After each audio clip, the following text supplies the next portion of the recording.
नया घर के नया मकानिया लागा हो या नार डरवा लागा हो जी शिवा गुरु अनारिया के रात डरवा लागा हो जी शिवा नया घर के नया मकानिया लागा हो या नार लागा हो या डरवा लागा हो जी शिवा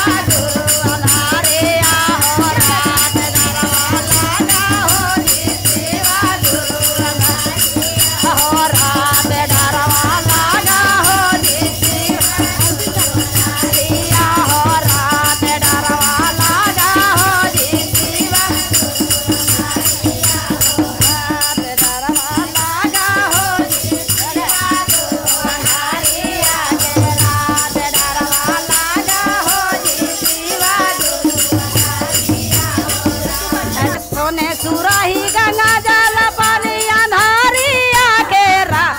अंधारिया के रात चरना धोवाना जी शिवा गुरु अंधारिया के रात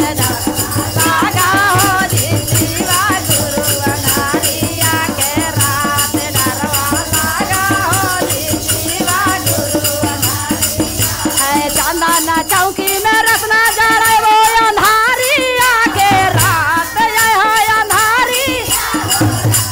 चलना बैठाना जी शिवा गुरु अंधारिया हो रात चलना हो रात याचनी बैठाना जी शिवा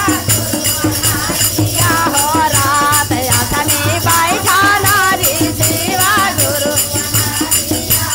नया मकान के नया घर के नया मकान लागा हो